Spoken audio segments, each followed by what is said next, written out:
जैसलमेर जिला OBC welfare society का महासम्मेलन स्थानीय हनुमान चौराहे पर भव्यता पूर्वक आयोजित किया गया।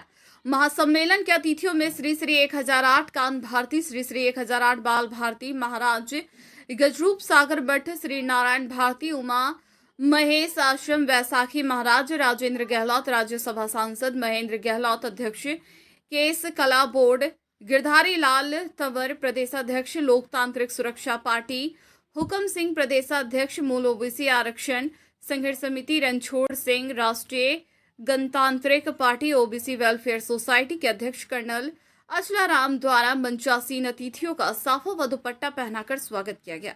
स्वागत भाषण कर्नल अचलाराम सैन ने कहा कि जिसे भारतीय संविधान द्वारा स्वीकृत एक आर्थिक और सामाजिक पिछड़ा वर्ग के रूप में मान्यता प्राप्त है, उसको आज भी हाशिए पर रखा गया है। यह सम्मेलन ओबीसी समाज आर्थिक उन्नति व शैक्षणिक जागृति के नेतृत्व में आयोजित किया गया। रामना राजपूत समाज के जिलाध्यक्ष कौजराज जस्सी भाटी, महेंद्र सिंह नरुका, शंकर सिंह बालम सिंह, जैसलमेर जिले के दक्षिणी व्यासिया क्षेत्र किशनगिरी, सुखदेव सिंह लाखनी, हीर सिंह, खेत सिंह, कान सिंह, रेमत सिंह, केवल सिंह, राम सिंह, आंसू सिंह, दिन सिंह आदि मौजूद थे।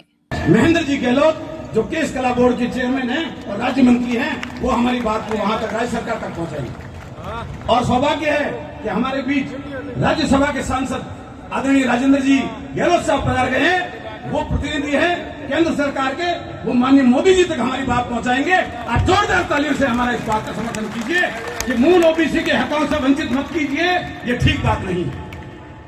मूल ओबीसी क्या मांगता है? आज जिस तरीके से मूल ओबीसी के बच्चे जो पढ़ लिख कर मेहनत करके अपने आप को साबित कर रहे हैं, जब मेरिट निकलती है तो मूल ओबीसी का बच्चा 100 में से 100 नंबर लाता है, लेकिन वो टॉपर होने के बाद भी ओबीसी की सूची में जाता है, जबकि वो 100 में से 100 अंक लाया था। वो टॉप पे होना चाहिए, उसकी योग्यता के आधार पर उसका सिलेक्शन होना चाहिए, जबकि उसको ओबीसी की सूची में डालकर ओबीसी के एक और भाई का हक मारा जाता है। मेरा निवेदन रहेगा कि सबसे पहले हमारी मांग यह है कि देश में जातिगत जनगणना होनी चाहिए, क्योंकि इस देश में सांप की जनसंख्या है कि कोबरा कितने हैं, इस देश में काले हिरण कितने हैं, इस देश में टाइगर कितने हैं, इस देश में बघेरे कितने हैं, जंगली बिल्ली कितनी है, भेड़िया कितने हैं, उनकी तो संख्या है, लेकिन जातिगत जनगणना नहीं है। इससे जो 85% मूल ओबीसी है वो वंचित रही हकों से।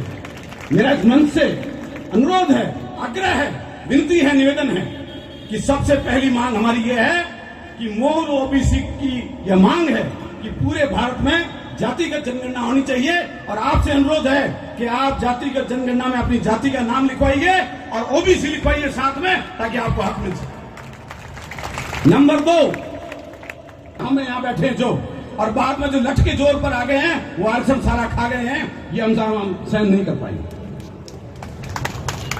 ये जो यहाँ बैठे हैं, इनके बच्चों का हक मारा पड़ेगा। आप दोनों प्रतिनिधि आदरणीय गहलोत साहब और आदरणीय महेंद्र जी, आप सरकार तक ये बात पहुंचाएं। इसी से साथ साथ आपसे भी निवेदन करना चाहूंगा, नहीं रखें, कोई जाति बुरी नहीं है, कोई धर्म बुरा नहीं है, कोई समाज बुरा नहीं है। हम भारत के निवासी हैं, भारत माता के लाल हैं, हम सब एक हैं। लेकिन होली, दीपावली, ईद, आखातीज मिलकर मनाएंगे, सबके साथ मनाएंगे, लेकिन सिर्फ और सिर्फ जिस समय वोट की बात आएगी तो हमारा फैसला मिलकर हम मूल ओबीसी के लोग लगे, ये हमारे अस्तित्व होना चाहिए, तब जाके हमें मजबूती मिलेगी। क्योंकि वोट तो हम किसी और को दे आते हैं, फिर कहते हैं हमें हक नहीं मिल रहा। तो हक कब मिलेगा? जब वोट के समय हम जागृत होना। तो इस निवेदन, इस मंच से एक आह्वान है कि कर्नल अचलाराम जी सैन साहब ने पिछले 6 सालों से कार्य चलाया है। ये किसी राजनीतिक दल का प्लेटफॉर्म नहीं है, ना किसी राजनीतिक दल के लिए बनाया गया है, ना किसी व्यक्ति के लिए बनाया गया है। तालियां बजनी चाहिए, शिक्षा के महत्व को ये समझाएंगे। आज मैं आपके सामने शिक्षा के महत्व पर कुछ शब्द व्यक्त करना चाहती हूँ। मंजिल उसी को मिलती है जिसके सपनों में जान होती है। मंजिल उसी को मिलती है जिसके सपनों में जान होती है। पंखों से कुछ नहीं होता, हौसलों में उड़ान होती है। आदरणीय वरिष्ठ मान्यवर और अतिथिगण और मेरे प्यारे छोटे और बड़े भाई बहनों, आप सभी को मेरा नमस्कार। आप सभी जानते हैं शिक्षा कितनी आवश्यक है। जो शिक्षा प्राप्त कर लेता है वह समाज में उचित आदर प्रदान करता है। शिक्षा हमारे जीवन का आधार है। शिक्षा हमारे जीवन का अमूल्य धन है। मुश्किल नहीं है कुछ दुनिया में, मुश्किल नहीं है कुछ दुनिया में। तू जरा हिम्मत तो कर, ख्वाब बदलेंगे हकीकत में, तू जरा कोशिश तो कर। अगर हमें किसी चीज की सबसे ज्यादा आवश्यकता है तो वो है शिक्षा, एजुकेशन। यदि आपके पास बहुत अधिक धन है तो आप उसे गोल्ड में कन्वर्ट कर सकते हैं, लेकिन उसे चोरी या खोने का डर तो लगा ही रहता है। लेकिन उसी धन को हम नॉलेज में बदल दे तो ना ही कभी खत्म होगा और ना ही कभी चोरी होगा। शिक्षा ही वह है, शिक्षा ही वह है जिसको जितना बांटोगे वह उतनी बढ़ेगी। इसलिए हमें हमारी बहन, बेटियों, महिलाओं को शिक्षित करना आवश्यक है। जो शिक्षा प्राप्त कर लेता है वही भविष्य में IAS, IPS बनता है। जो मेहनत से पढ़ता है उसका कद भी खूब बढ़ता है। ज्ञान से जो मूर्त गढ़ी जाती है वही दुनिया में पूजी जाती है। अशिक्षित को शिक्षा दो, अज्ञानी को ज्ञान, शिक्षा से ही बन सकता है भारत देश महान। इसी पर महान अलेक्जेंडर ने कहा है, मैं जीवन जीने के लिए पिता की ऋणी हूँ, लेकिन अच्छा जीवन जीने के लिए शिक्षा की ऋणी हूँ। अच्छा जीवन जीने के लिए शिक्षा की ऋणी हूँ। अगर इस दुनिया में शिक्षा ही नहीं होगी तो इंजीनियर, पायलट नहीं होंगे, ना इलाज के लिए डॉक्टर होंगे। इसलिए हमें शिक्षा लेनी है और जागरूक बनना है। इसी के अंत में मैं आपसे कहना चाहूंगी, जरूरी नहीं रोशनी चिरागों से ही हो, शिक्षा से भी घर रोशन होते हैं। धन्यवाद। बहुत बहुत धन्यवाद। और किसी ने नहीं किया होगा, मुझसे पहले भी कई लोग रहे हुए। से जलन होनी चाहिए, ये मसानिया बैराग नहीं था।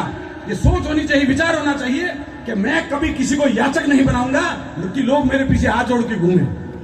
मैं सभी को दूंगा, समान रूप से दूंगा, बिना लोभ के दूंगा, बिना लालच के दूंगा और सभी के हक के लिए उनकी आवाज बनकर खड़ा होऊंगा। ये विचार हम लोगों को करना पड़ेगा।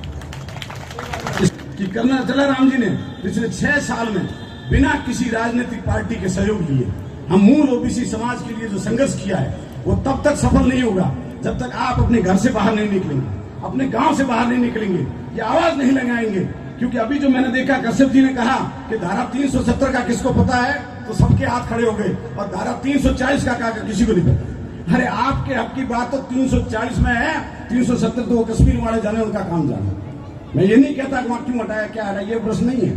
प्रश्न ये नहीं है, प्रश्न ये है कि 340 लागू होगा तब आपको हक मिलेगा, आप अपने हक के प्रति जागृत हो। यही संदेश आज के दिन है। बहुत बहुत धन्यवाद। जय हिंद, जय भारत। ओम श्री प्रणाम। ओम श्री प्रणाम। धन्यवाद।